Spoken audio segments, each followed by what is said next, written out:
What's up, everybody? Welcome to Light Source Engraving. I'm your host, Patrick, as usual. If it's your first time here, thank you so much for popping in and check out this video. Returning viewers, of course, I thank you very much. It means a lot having the viewers and subscribers coming back and watching more videos, so thank you.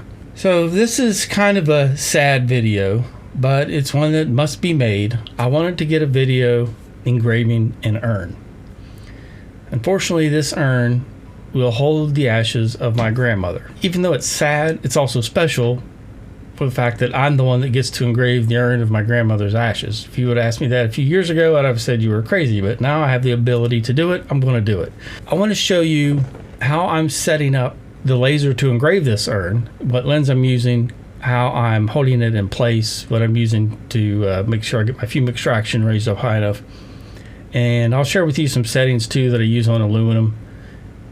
But basically I'll run through the setup and then we'll run the burn, see how it turns out, and then wrap it up. So let me just go ahead and show you how I have this set up. So what I have here is my lab jack or router support table, but it's basically a little scissor lift, and it is holding up the FUME extraction high enough that it will pick up the fumes and stuff coming off of this urn. And I also have a new tumbler jig that's out from Etchified, and lo and behold, this thing works to hold an urn. So I have it nice and centered.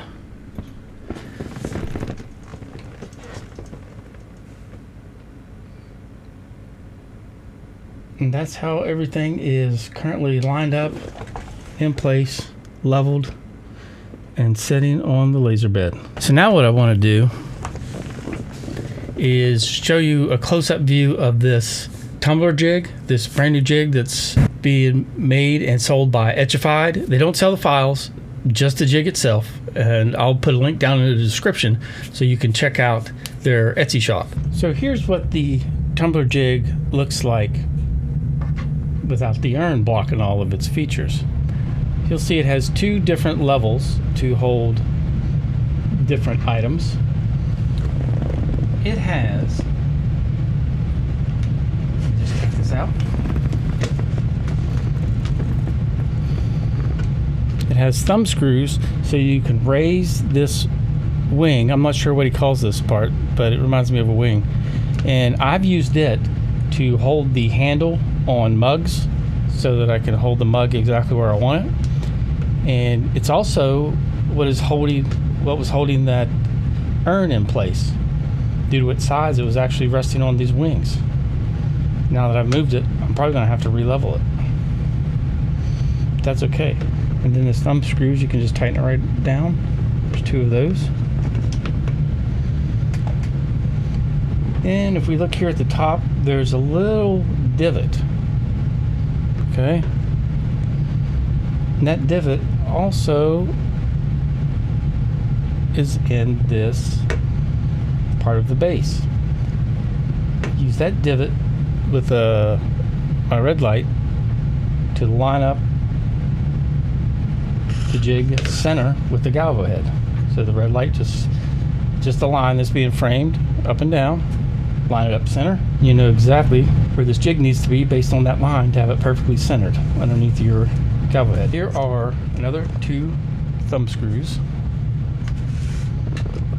one on each side, so you can adjust this base to accommodate different size items. And I'm not going to say tumblers and cups because, as you just saw, I had an urn on it. So let's say items. It will hold a variety of items. As long as they're fairly round, they'll center up very nicely.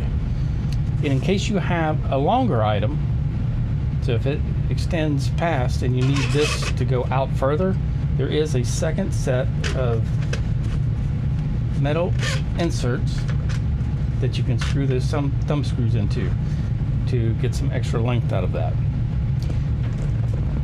The kit does come with two of these brackets that you use to line up the jig. So as you can see, I couldn't use these holes here, these slots, because it wouldn't line up centered. So I used these slots, and then I was able to slide it back and forth to get it lined up. It does come with a second one that you can use for the back, but as you can see with this laser, I am not able to use the one in the back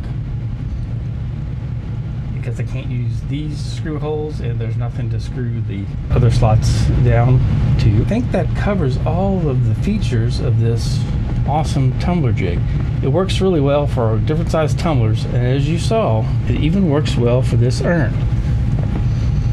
So again, let me put the urn in here and see where I adjusted that. It's not fitting properly. So let me put this wing back up. I had it. The wing is actually what the urn is resting upon.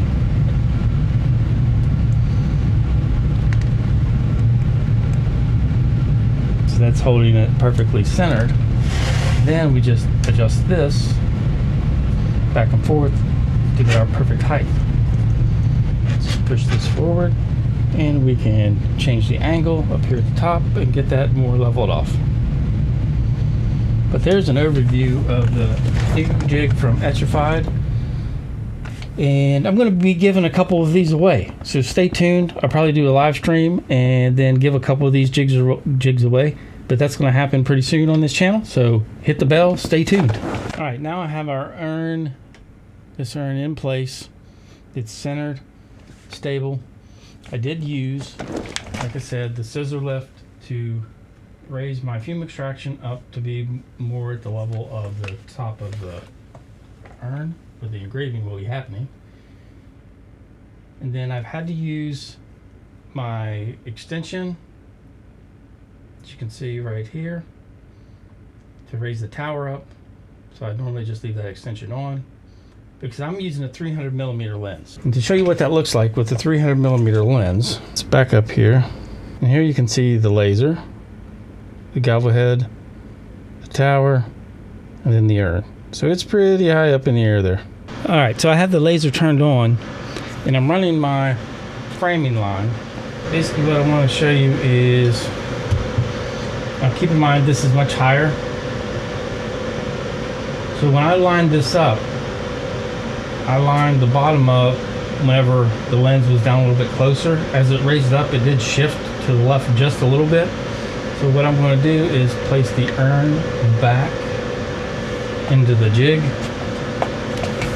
I'm just going to eyeball it and see. Yeah, we're actually off on top dead center just a little bit. It's actually a little bit to the left. I'll just shift everything to the right, about 1 millimeter. And now, if I'm not framing, I do have my red dot, and that does look top dead center. Probably hard for you to see that, but right there's the red dot. Now, I'm going to go ahead and frame my artwork, and then I'll show you my artwork. Let's just run the hull. And here we can see that that artwork is not where I want it to be. Since I've moved everything around, it's shifted, so I need to shift it back up. And that is where I wanted that artwork to be, a little bit below where the curve ends, and then extending here. So we want to make sure that this area between this top and the bottom is as flat as we can get it. And just from eyeballing it, it does look like these 2 points of this curve are at the same level. So they're not sitting like this or this, they're actually at the same height. And then we just have this raised up a little bit.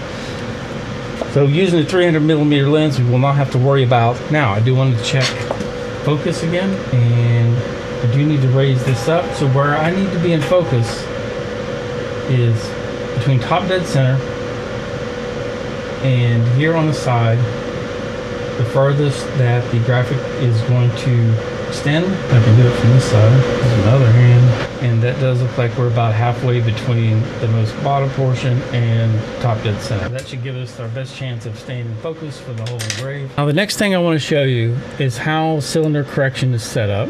So I measured from the top of the urn to the distance of the mirrors with this lens is approximately 470 millimeters, and the diameter of that urn at the widest part is 150 millimeters. You do have it positioned along the x-axis, and it is convex. So this is all we need to input into our cylinder correction.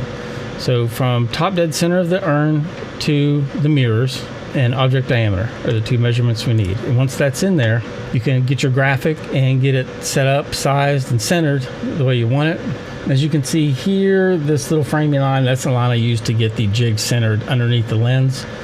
And then whenever I was moving the graphics, I accidentally selected it and moved it off of center, but normally it lives right here, which is just on the center line. At this point, there's a tons of settings we can choose from. This is a white urn, but underneath it is aluminum. And when you unscrew the lid and take a look, you can see around the threads that it's just regular aluminum underneath that white paint. So I think what I'm going to do, even though that's white, I'm going to run probably something that's a little stronger than a cleaning pass to try and take that paint off and expose the bare aluminum. And we'll run that and see how it goes. So what I'm going to be running is a relatively fast, powerful cleaning pass. This is with my 120 watt and a 300 lens. So I'm going to use an interval of 0.05, Q pulse of 200, speed of 4,000, power 70, frequency of 80, and just see what we get from this particular setting. And I was just getting ready to run the job, and I decided to try out the new FUME extractor I have that's made by FUME Clear, and put the dock arm up there and wrap it behind the laser and right down to the urn. I'm going to turn this on now, and then we'll get ready to run this first setting.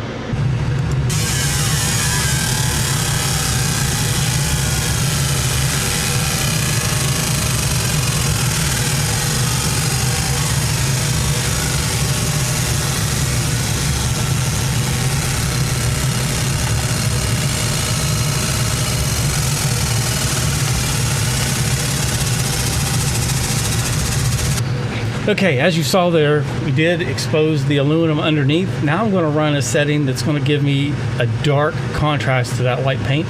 So we're going to darken that up. So we'll let this run and see how it turns out.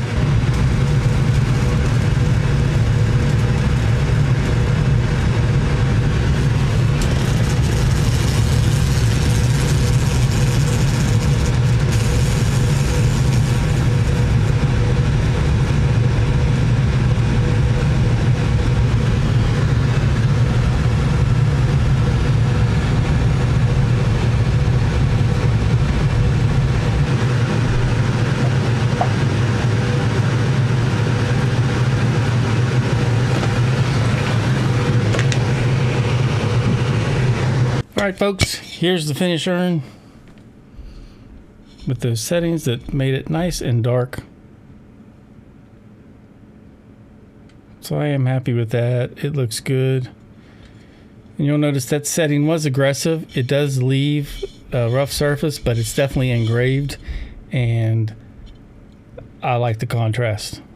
You could have always left it with the silver finish, but I wanted the dark finish. I think it looks good. Now, let me show you what setting I used. Like I said, it is a more aggressive setting to get the dark mark on the aluminum.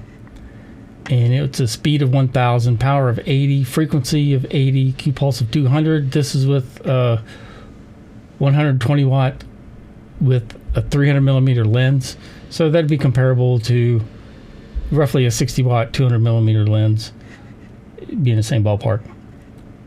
So frequency 80, Q pulse 200, line interval is 0.005 with aluminum and brass. The tighter the line interval, the darker the engrave. And I ran 2 passes, 67-degree angle increment with auto rotate on. So that is my aluminum dark setting, and you can play around with that and see how it does for you. But that's all I have for you today. I think this will look nice sitting on the shelf. I'm very happy with it, and hopefully you learned something watching this video, whether it's about setup or the actual engrave part of this. Let me know in the comments what you think. I do appreciate the comments, and I do try to answer each and every one of them in a timely fashion. Thank you to my channel members and to my patrons for your support. I greatly appreciate it. And don't forget to check out this new etchified tumbler jig. Link is in the description.